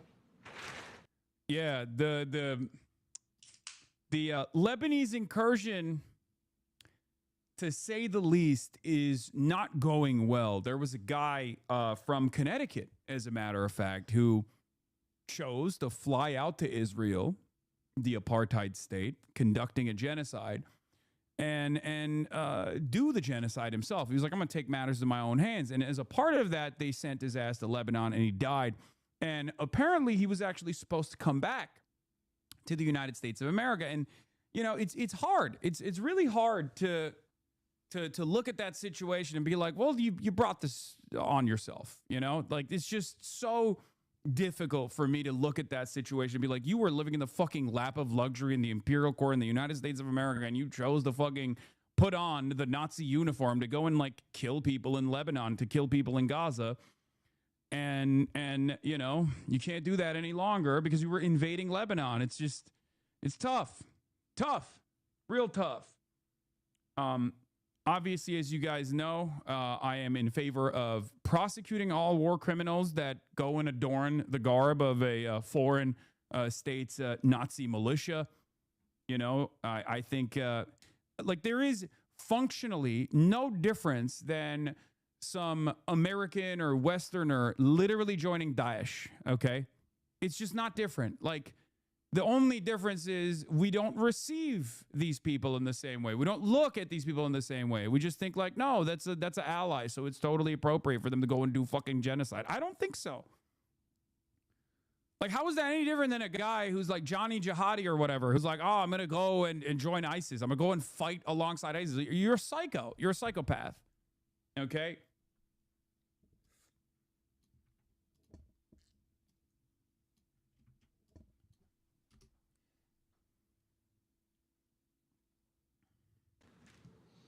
The U.S. and Israeli campaign against the Iranian regime has been very successful in going not just after the launching positions of these missiles and drones, as we've seen in new video from U.S. Central Command, but also, importantly, going after the production sites. What President... Yeah, like Brace Belden. Dude. Corresponding to an international call to arms to fight against ISIS alongside, like, you know, socialist forces in Rojava is very different than going to do the genocide. Okay? There's a difference between people who were like, yeah, I'm going to go and I'm going to fight against ISIS versus people who are like, I'm going to be ISIS. Okay? President Trump is ordering here is a decapitation not only of Iran's military leadership, but also of their production lines, so that in the future they're not able to threaten U.S. forces or allies across the region. And we have seen those videos of decimation to the Iranian regime. This is a very large country, though, and that is part of the reason that these strikes continue, often on an hourly basis. And despite the fact that the Iranians can still get off ballistic missile fire and drone attacks against Israel and Gulf countries, their ability to do so and to resupply has been destroyed. Be sure to like and subscribe for all the Fox News latest on YouTube and catch full. President Trump. Anyway, Trump slams U.S. allies again over their stance on the Strait of Hormuz. Now, you have to understand, their stance over the Strait of Hormuz is just, can you please not fuck around with the Strait of Hormuz so, you know, we can get energy. We can get our oil and gas tankers out of there. Okay, that's their stance.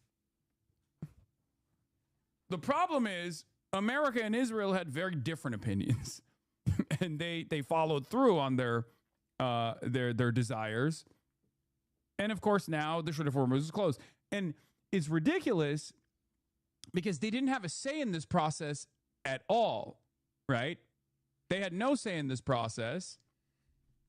America and Israel decided the fate of mankind for everybody else, basically. And because they could not accomplish their military objectives, I mean, Israel's military objectives are total death and destruction regardless. America's military objectives are like regime decapitation and then like new regime implementation, right? And neither of those goals are being accomplished as it stands currently.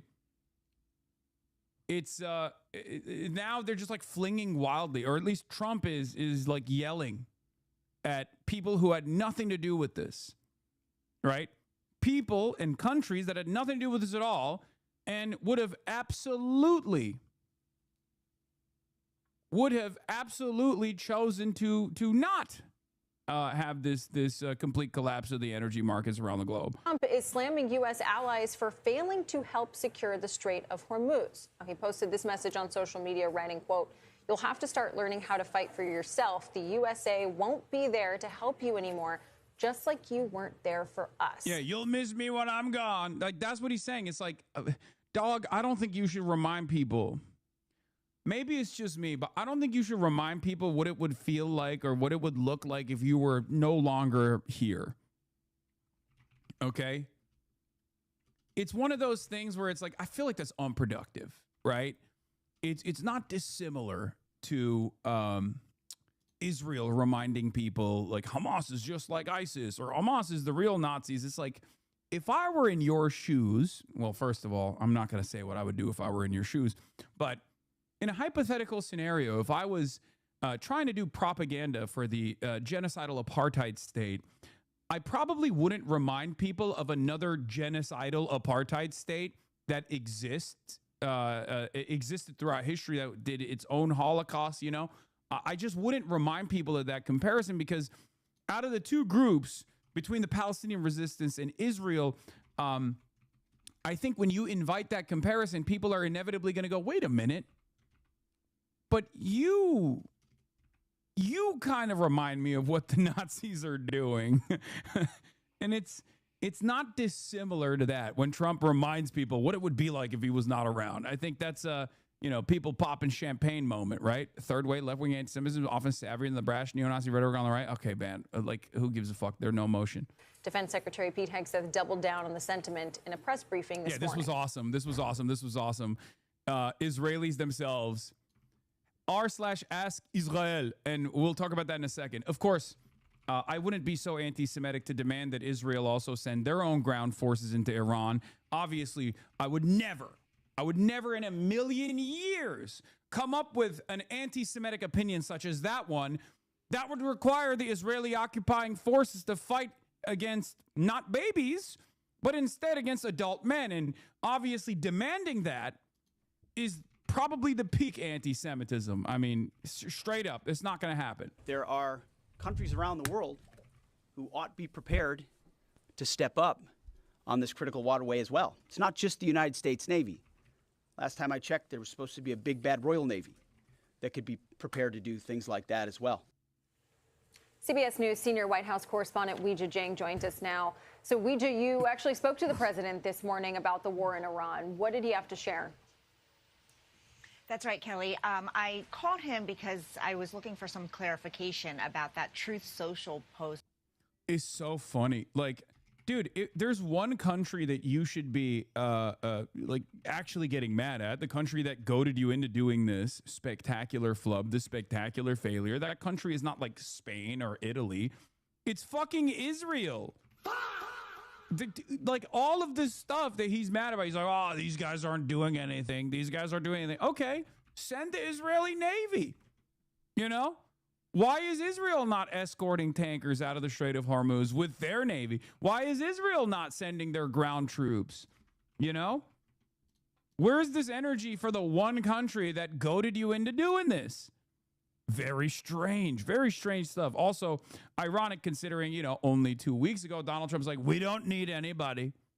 United States have informed by most of our NATO allies that they don't want to get involved with our military operation against the terrorist regime of Iran in the Middle East. This, despite the fact that almost every country strongly agreed with what we are doing. Okay. Did you see Steve Bannon said Yair Netanyahu should be sent to fight in Iran? Maybe not the best look for the Dems to be outflanked by pedo-Nazis. I agree.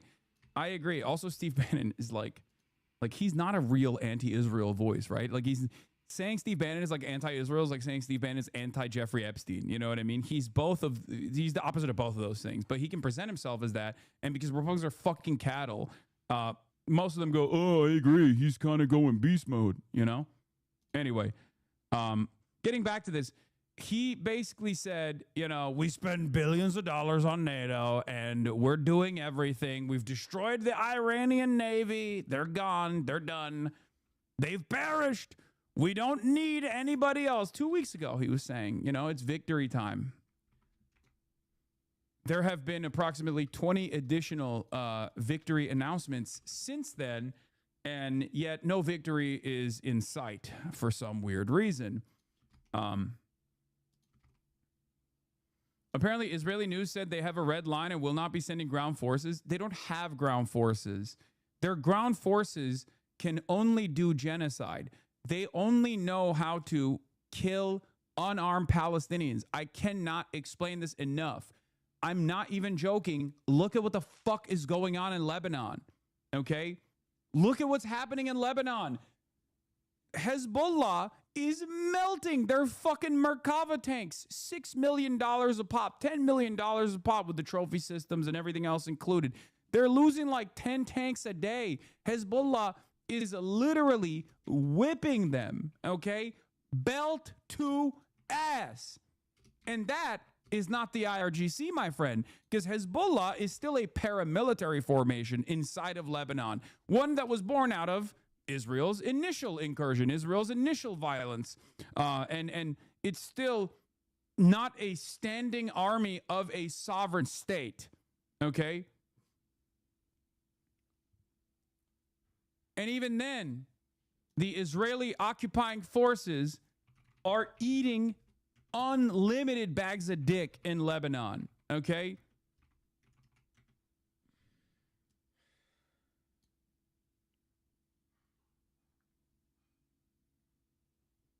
Here's some updates from Hezbollah has been attacking for over an hour straight now. Ynet heavy barrage from Lebanon, alarms in Haifa, and reports of casualties. Israeli Occupational Forces spokesperson says there was no advance warning about Hezbollah's extensive shooting tonight. Iraq Shida Al Jazeera, we have not made any decision about the negotiations, and we have reservations about them. Our conditions for ending the war are clear. We will not accept a ceasefire, but we strive for a complete end to the war, not just in Iran, but the entire region. Okay?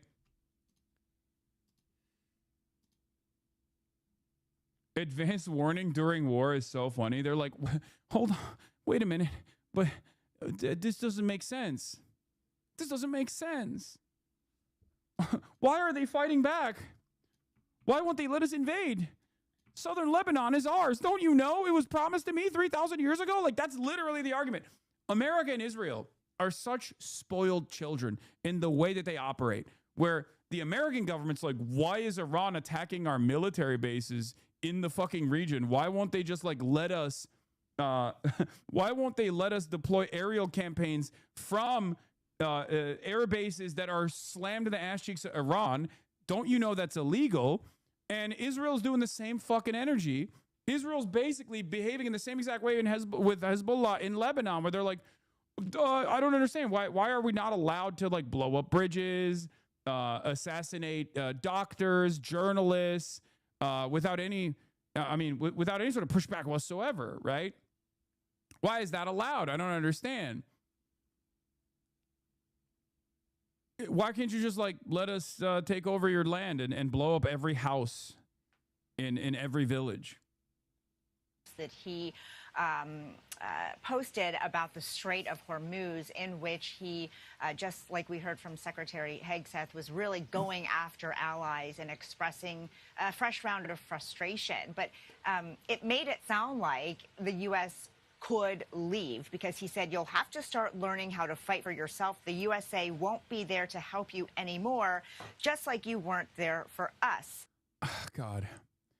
Say this about Israel, bro. Say this about Israel, please. Why are you saying this about like European partners that had nothing to do with this and are smart enough, are smart enough to not get involved and are just trying to sit this out, hoping that America will be more reasonable? Eyvallah. You know? Just the entitlement that we demonstrate on a daily basis is unfucking believable, dude. It's so funny. It's so stupid. It's so funny. It's so ridiculous. Like, how dare they? That's the attitude. It's always like, how dare they fight back? How dare the European allies don't immediately muster up the forces to fight our war? And it's not even our war, it's Israel's war, really. It's so unbelievably entitled. It's so arrogant. And in the absence of any sort of soft power initiative, America is going to lose out on what remains of the allegiances that they have with even the vassal states. Great job. So I asked him whether that meant that the U.S. would start pooling assets in and around the strait. And the president told me not yet.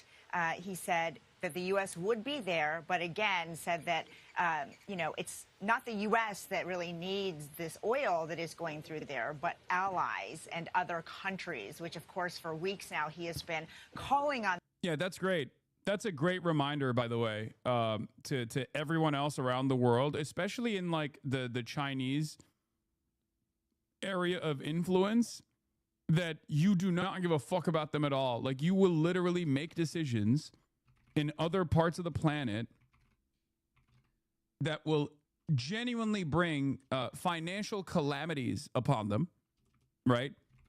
A totally man-made energy crisis that is completely unnecessary, and you brought it about, and now you're saying, it doesn't even hurt us. Who is this for? Like, who is this for? If you are in a developing country that has an American military base, okay? If you're in a developing country that's in like the Chinese sphere of influence and you have an American military base, you have to really reconsider that, right? Like, you have to be like, okay, that's insane. You're causing tremendous suffering here because you decided to go to war with Iran, and now the Strait of Hormuz is closed. Now I can't get energy on my energy grid, and you've also completely given up on defending the other countries that I'm looking at that have American military bases. They're basically just missile sponges. Why the fuck should I continue with this? Like, how does this benefit me, right? America is no longer the guarantor of stability, okay? It's not. As a matter of fact, American presence invokes instability. And on top of that, America doesn't even do anything to save face. They don't even try to make it seem like we are trying to stabilize the world. We're coming out in this like unbelievably arrogant way and openly telling anyone who will listen, anyone who accidentally even hears what we have to say, that we don't give a fuck about them. I think this is sheer imperial hubris, okay? Especially at a time when America is very clearly overextended, when the American empire is coming to a close, right? And American force projection capabilities have diminished in the eyes of the world, right? Everyone can see it, right? Everyone recognizes that American imperialism is a paper tiger, and yet they're still operating on, the last couple of decades propaganda, where we are saying to the rest of the world, like, we don't give a fuck about you. We don't give a fuck about you. What are you going to do about it? We have a military base on your soil, and you're going to shut the fuck up, and you're going to like it. A lot of people were misunderstanding what you were saying about Taiwan here. Yeah, I know. I didn't even get into it, but it's very, very stupid, right? Absolutely brutal community note, says Frank Luntz. Breaking news, Taiwan's main opposition, the KMT, said on Monday that its chairwoman, Shangli Wang, has accepted an invitation from the Chinese President Xi Jinping and the Communist Party's Central Committee to lead a party delegation to China. It's a big deal, right? It's a big deal in relations between Chinese Taipei, or Taiwan, if you want to call it that, and mainland China, led by the Communist Party of China. And as you guys already know, I've talked about this extensively. I've covered this extensively. The overwhelming attitude, the domineering attitude in Taiwan is status quo. Stick to the course, stay the course, status quo. 1 foot in China, 1 foot in mainland China, 1 foot in the Western world. It's been very beneficial for developing Taiwan for a very long time, right? And I recognize that. Although the American government, ironically enough, the State Department's attitude on Taiwan is that Taiwan is a part of China, right? Like, they have a strategic ambiguity in the way that they deal with Taiwan, and they obviously beef up the defenses of Taiwan and foment discontent against China and within Taiwan. And obviously, like, there's a historic tension there as well. But like, the State Department in its official communique says they recognize Taiwan as a part of China. That's besides the point. If you are looking at the Taiwanese population and their attitude, they want status quo. They want fucking status quo.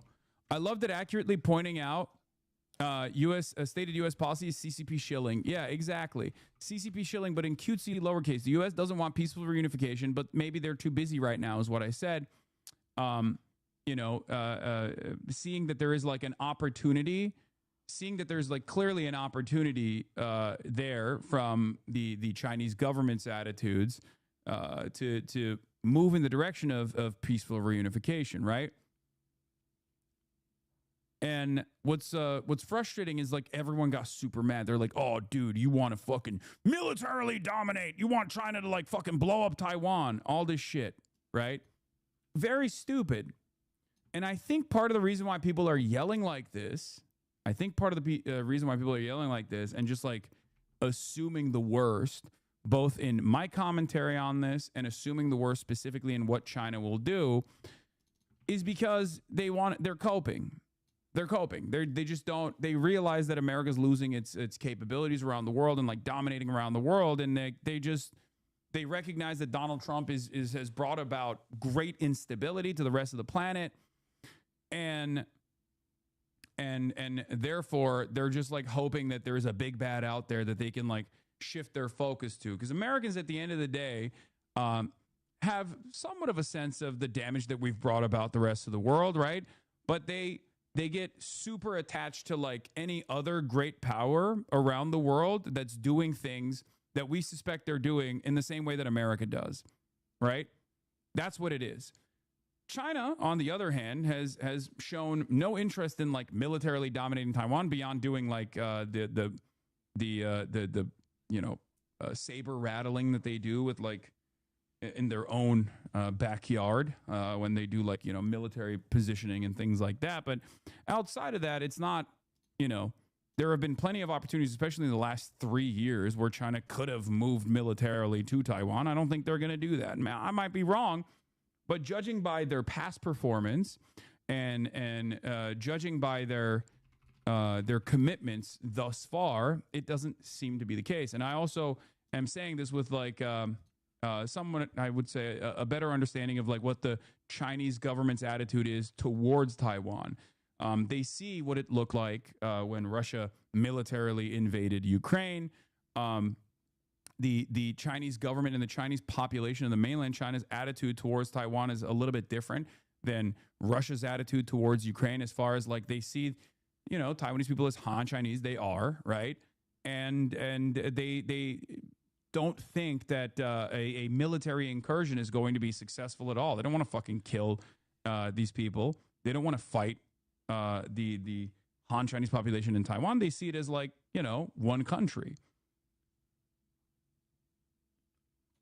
There's also the additional difficulties of doing an amphibious invasion on an island like Taiwan, right?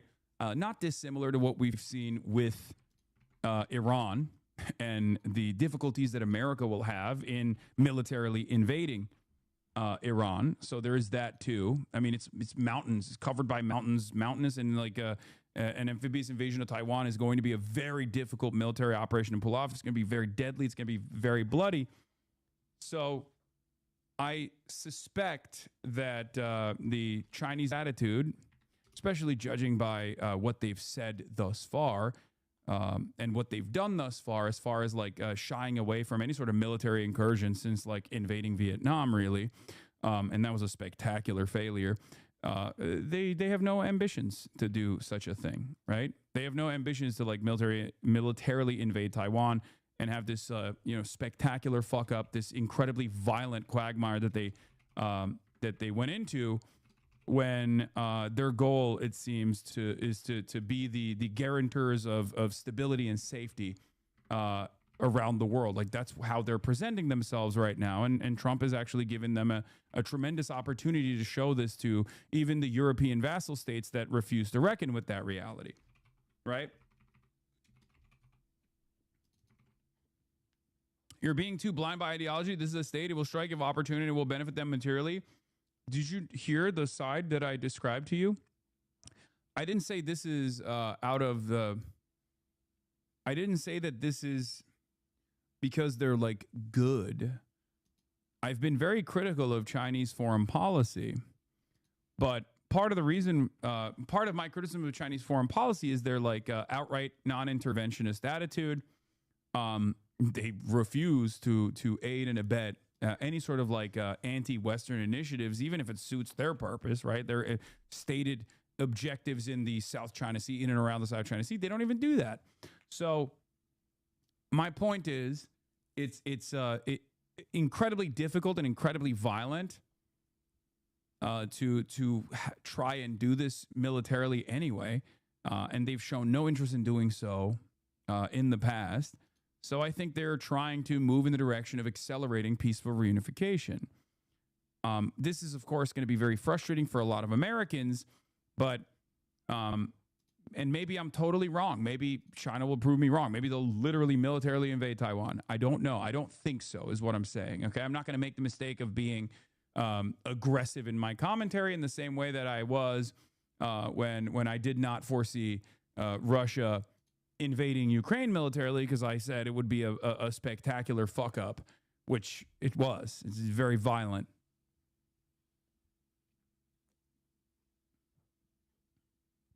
So, but yeah, everybody got mad. Hassan, you correctly argued that the people of Crimea should decide a status, democratic self-governance. Why should Taiwan be different? The vast majority of people in Taiwan want status quo, de facto independence. I don't think it's de facto independence in the way that he claims it is. I think status quo is not de facto independence, as a matter of fact. Status quo is status quo, with the rest leaning towards legal independence. So the Taiwanese population is polled on their attitudes all the time. Right? And they want status quo. What that means is one foot in mainland China, because many Taiwanese people live and work in mainland China, right? And also being able to freely travel and do trade, unrestricted trade with the West as well. Like 1 foot in China, in the Chinese market, 1 foot in the Western market, right? And it's ironic because, like, historically, KMT is the nationalist forces that escaped with a lot of the remaining Chinese gold to the island of Formosa, Taiwan, and they did a lot of ethnic cleansing there. But we're not going to get into all of that. But basically, for the longest time, the KMT, like the old KMT, ambitions were to restore the Republic of China, right? Mainland China is the People's Republic of China. ROC, the Republic of China, was the KMT's vision, which is even a larger territory than what the PRC currently occupies. It was a territory that expanded beyond Mongolia, ironically enough. So that was their initial goal, and they were getting the recognition from the Western world until Richard Nixon changed it. Richard Nixon decided we're recognizing the People's Republic of China. It was a huge deal. Anyway, the point is KMT, although initially was the separationist forces that unfortunately were not able to be dealt with at the time by Mao Zedong because the Korean War started, all this stuff, right? Are now the forces in the country that are in line with reunification. The problem for KMT, however, of course, is that young people in Taiwan have identified themselves as Taiwanese, like as their cultural markers are about not being a part of China, right? Like there's a lot of resistance from many young people. However, given the American allegiance and the instability that it yields all around the world, I do see that there is an opportunity here for China to engage Taiwan with peaceful reunification. Okay. KMT doesn't support reunification law. No, KMT's attitude is ultimately towards reunification. It's literally to normalize relations with China. And no, KMT support reunification under the ROC, which is not possible. No, you're wrong. That's just objectively no longer true. Okay.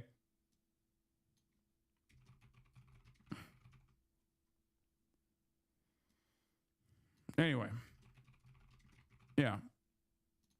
The DPP is the American party, is the CIA-backed party, and it's an independence party. And many people will point to the DPP to say, oh, well, you don't understand. The DPP is like one, and that means that the population in Taiwan don't want reunification. They want independence, right? And that's the argument. Yet they never actually say the reversal of that, where they'll never turn around and be like, well, voting for the KMT then means they want reunification. Then it doesn't work that way, right?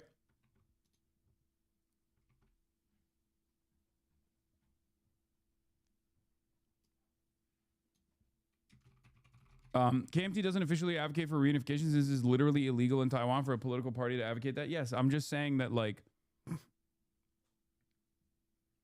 was the Hong Kong reunification considered peaceful? I mean, yeah. I mean, that's been happening since like the 90s, though. I do think that the one country, two systems attitude, however, is somewhat of a failure.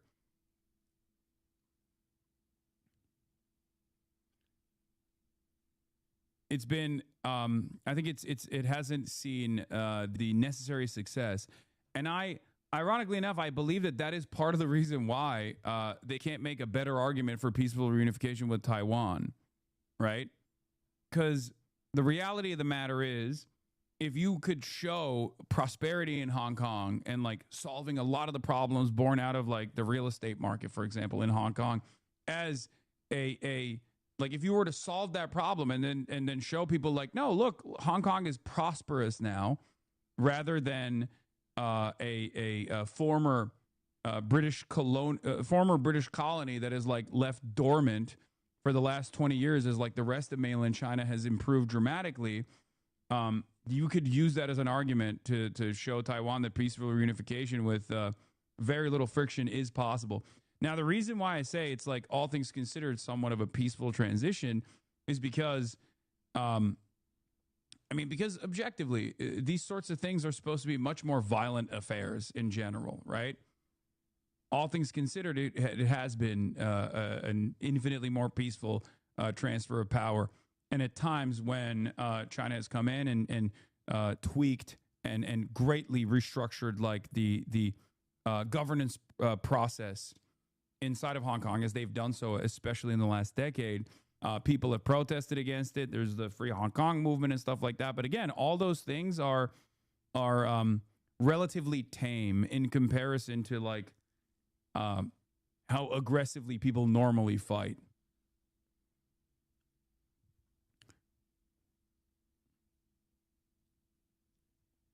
Anyway, my assessment, however, is that one country, two systems has not been as successful as it could have been. Right? If that makes sense. And I think that is part of the that is also part of the problem with like making an argument, because everyone can turn around and be like, we don't want Taiwan to turn into Hong Kong, and they can just like say whatever they want to say about the system in Hong Kong. Anyway, I responded. I said, I never said anything different. I recognize status quo is the overwhelmingly popular choice. Many people from Taiwan work in the mainland. I should know. I have relatives who do. And yet, people are professional misunderstanders of my position, and they just like decide to add on seasoning to what I'm actually saying and make it seem like I'm saying something I'm not saying, right?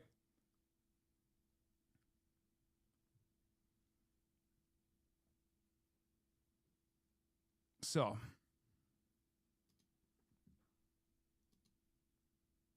America's so fucking funny and annoying, acting like they give a fuck about people's sovereignty, meanwhile holding multiple colonies themselves, and when brought up, they want to give those colonies statehood or don't even know of their existence. Why the fuck are we so concerned about Taiwan and China?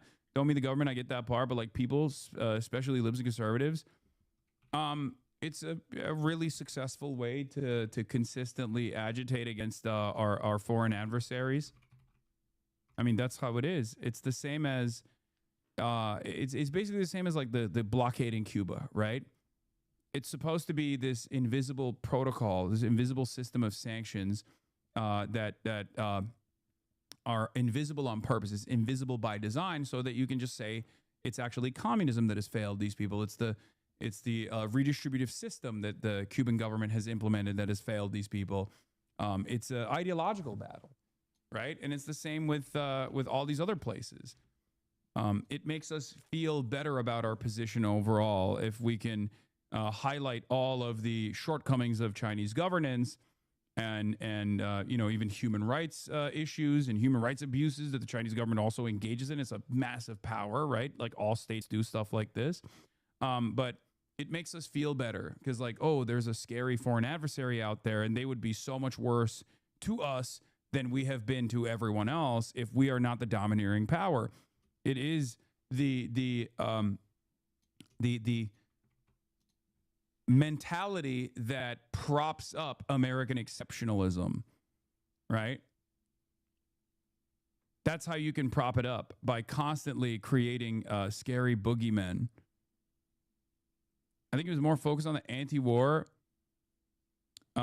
I think he was more focused on the anti-war leftist cheering on PRC invasion of Taiwan. Is saying I will never criticize Mao Zedong, one of the great leaders of the world, CCP shilling, or am I just being bad faith? Yeah, I mean, what's the argument? These guys always do this. Will they be like, oh, he said Hamas is a part of the Palestinian resistance. Okay, it is, objectively. Like, explain to me why it's not a part of the Palestinian resistance, you know?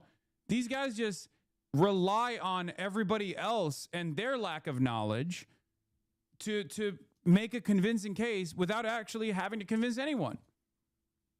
It's so fucking stupid.